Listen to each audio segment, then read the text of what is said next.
بسم الله الرحمن الرحيم وقل جاء الحق وزهق الباطل إن الباطل كان زهوقا জমিয়ত উলামা ইসলাম বাংলাদেশ কর্তৃক আয়োজিত আজকের এই মহাসমাবেশের সভাপতি, দেশের দূর দূরান্ত থেকে আগত ওলামা মাশায়েখ, এই মহতী সম্মেলনে আমি আমার বক্তব্য স্পষ্ট করে দিতে চাই। যেভাবে রাত দিন হইতে পারে না, দিন রাত হইতে পারে না, পুরুষ মহিলা হতে পারে না, মহিলা পুরুষ হইতে পারে না,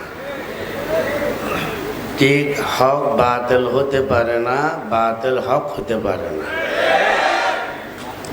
এখানে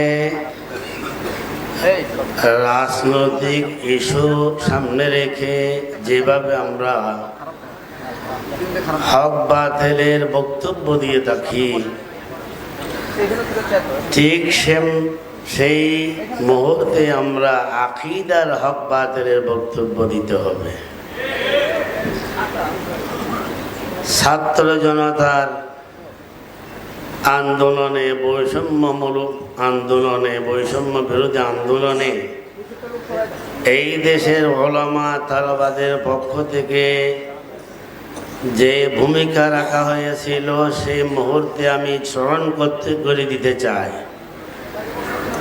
এই আন্দোলনে প্রথম সারিতে আল জামিয়া ইসলামিয়া পটিয়ার ছাত্র জনতা এগিয়ে আসছিল। আমাদের ছাত্রদের উপর বর্বরোচিত হামলা করা হয়েছিল। একটি ছাত্রের চোখ চলে গেছে, আরেক কয়েকজন ছাত্রদের কিডনি নষ্ট হয়ে গেছে, অনেক ছাত্র আহত হয়েছে। প্রশ্ন হলো, আমাদের এবং আমাদের মতো বাংলাদেশের লক্ষ লক্ষ কওমি মাদ্রাসার ছাত্র শিক্ষক মাঠে নেমে এই আন্দোলন করার কি অর্থ হতে পারে?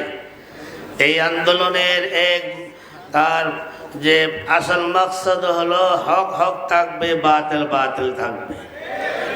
হক বাতিল কখনো এক হতে পারে না। আজকের এই মঞ্চে বাংলাদেশের হকপন্থী উলামায়ে কেরাম সমাবেত হয়েছে, জমা হয়েছে, ঐক্যবদ্ধ হয়েছে।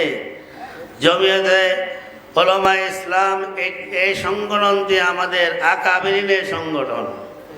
এই সংগঠনের পিছনে দেখা যায় আমাদের ওই সমস্ত আকাবের, যাদের আদর্শে আদর্শিত হয়ে আমরা মাঠে ময়দানে কাজ করে থাকি, রাজনৈতিক ময়দানে কাজ করে থাকি, এলেমেল ময়দানে কাজ করে থাকি।